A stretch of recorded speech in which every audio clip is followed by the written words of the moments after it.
नमस्कार, स्वागत है आपका एमपी तक पर। मैं हूं रवीश पाल सिंह। साल 2020 वैसे तो कई कड़वी यादें दे गया, लेकिन अब साल 2020 के जाते जाते हम आपको बताएंगे कि इसने कैसे शिक्षा के क्षेत्र में जहां एक तरफ छात्रों की पढ़ाई पर असर डाला, तो दूसरी तरफ कई अनोखे तरीकों से शिक्षकों ने छात्रों को इस साल पढ़ा करके उनका साल बर्बाद होने से बचाया। दरअसल कोरोना महामारी के चलते मार्च में ही स्कूलों को बंद कर दिया गया था। शुरुआत में तो ऐसा लग रहा था कि शायद ये मुसीबत अगले 1 या 2 महीनों में खत्म हो जाएगी और स्कूल खुल जाएंगे।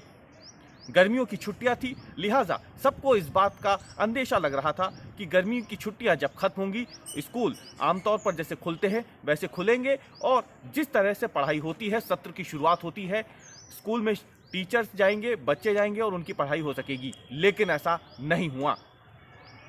तकरीबन 9 महीने से ज़्यादा का वक्त हो चुका है जब स्कूल बंद हैं। लेकिन इन 9 महीनों में आखिरकार कैसे मध्य प्रदेश में शिक्षकों ने बच्चों को पढ़ाया, हम इस बारे में आपको बताते हैं। ऐसे समय में जब बच्चों को सोशल डिस्टेंसिंग के कारण स्कूलों में नहीं जाना था, मध्य प्रदेश में यह तय किया गया कि सरकारी स्कूलों में भी ऑनलाइन क्लासेस आयोजित की जाएंगी।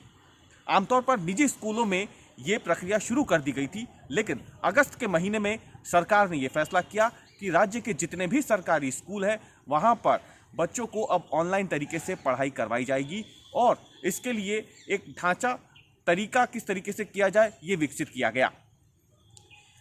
ऑनलाइन शिक्षा में बच्चों को घर बैठे ही स्कूली शिक्षकों ने पढ़ाई करवाई। ये पढ़ाई अभी भी जारी है, लेकिन इसके साथ ही जो सबसे बड़ी समस्या निकल के सामने आई वो ये कि शहरी इलाकों में तो ऑनलाइन पढ़ाई को लेकर के लोगों के बीच में एक उत्सुकता थी और काफ़ी हद तक शिक्षक इसमें सफल भी रहे।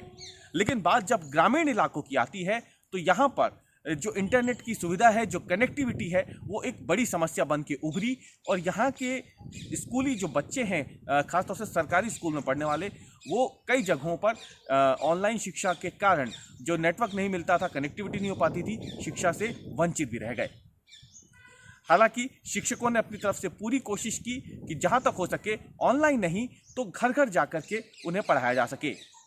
मध्य प्रदेश के कई स्कूलों में ये प्रयोग किया गया कि खासतौर से जो दूरस्थ इलाके हैं, जो ग्रामीण इलाके हैं, वहाँ पर ये प्रयोग किया गया कि टीचर्स बाकायदा घर घर जाकर के बच्चों को किताबें बांटते थे। वहाँ पर उनके परिवार वालों को ये सिखाया जाता था कि कैसे जिस तरीके से बच्चे स्कूल में पढ़ते हैं, यानी जो पीरियड्स लगते हैं बच्चों के, वो पीरियड्स उनके घर में लगें। ज़रूरत हो तो स्कूल में शिक्षकों को फ़ोन किया जाए और उनसे पूछा जाए कि किसे क्या पढ़ाना है। ये प्रयोग भी काफ़ी हद तक सफल रहा। बच्चों को घर में ही बैठ करके स्कूल का अनुभव कराया गया। हर घर स्कूल, हर घर घंटी, ये कार्यक्रम शुरू किया जहाँ पे बच्चों को ही घरों में रहकर स्कूल की तरह पढ़ाई करवाई गई।